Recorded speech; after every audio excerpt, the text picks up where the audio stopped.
Morning everyone, welcome to the YouTube channel of Lalbagh Girls Inter College Lucknow. I am Shalini Mehrotra. Today in English literature, children, we will study about a very nice story of the great author Helen Keller, in which she has written about herself only, about her experiences in life. The name of the story is 3 Days to See. So let us see what the story says.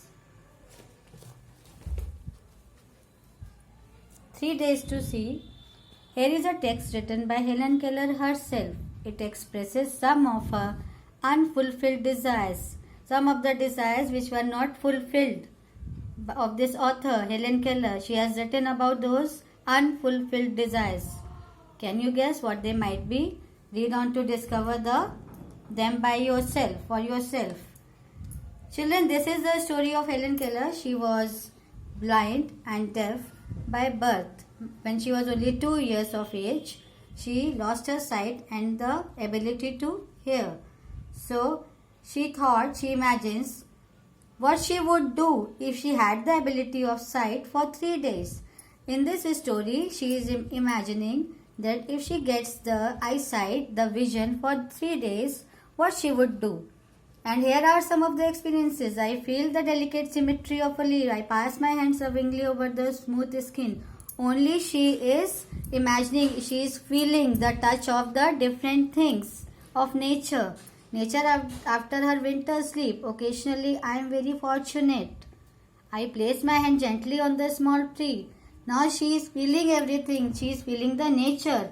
What she is expecting on her first day. To enjoy the simple pleasures of life, the simple things of life. On her first day, she wants to enjoy the simple pleasures. She wants to look the important people in her life through her in the eyes.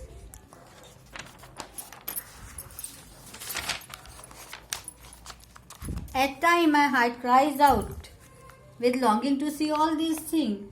She is longing to see all these things when her heart she cries out because she cannot see. If I get so much pleasure from mere touch, how much more beauty must be revealed by sight.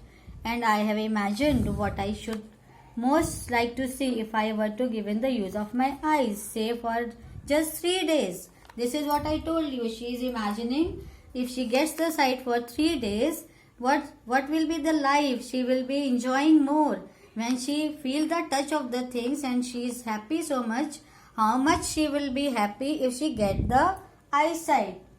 She wants to look the important people in her life. Helen would spend her second day at the museums, at the thrilling points. The next day I would arise with the dawn and the thrilling miracle by which night is transformed into day. On the very second day she wants to see the magnificent things, the historical things, everything around her. She wants to look at the museums. She wants to look at the gigantic environment, the carcasses, the dinosaurs. She wants to have a look at those animals. If she gets the sight on the very second day, and she wants to see the stature of powerful brain to conquer the animal kingdom, the brain of man, human being, which is so sharp that it has conquered the animal kingdom. How nice the animal kingdom might be. She wanted to see that world in her second day of the vision. She wouldn't be able to sleep the second night. Yes, what she is saying, she would not be able to sleep the second night. On the third day, the following morning, I would again greet the dawn, anxious to discover new delights. Dawn is the time when it is the new morning, when the night is going and the next morning is arriving. That is the day, that is the time we call dawn. Anxious to discover new delights, new revelations of beauty, beautiful things of the nature. Today, this third day, I shall spend the workaday world amid the haunts of men going about the business of life. The city becomes my destination.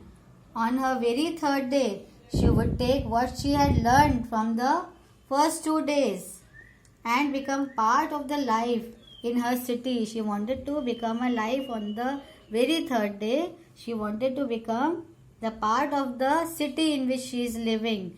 At midnight, permanent night would close on me again. Naturally, in those 3 short days, I should not have seen all I wanted to see.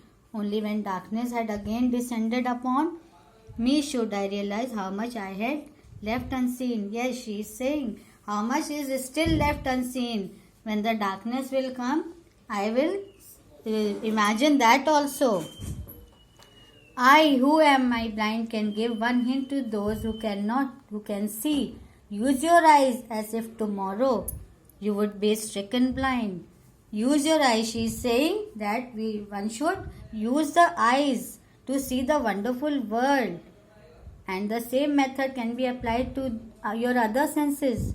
Hear the music of voice, the song of a bird, the mighty strains of an orchestra, as if you would be stricken deaf tomorrow. Yes, before nobody knows if you are stricken deaf, if you are deaf, and by unfortunately, if you lose your ears, if you use the power of hearing, before that you just say, have the song of a bird, hear the voice of the word, the mighty strains of the orchestra which the Almighty has given you, that so nice orchestra, the nice voice of the birds, and smell the perfume of flowers, taste with relish each morsel as if tomorrow you would never smell and taste again. Yes, she is saying, smell those flowers, the mighty who has given such wonderful fragrance of those flowers which you can never feel, never smell and taste again.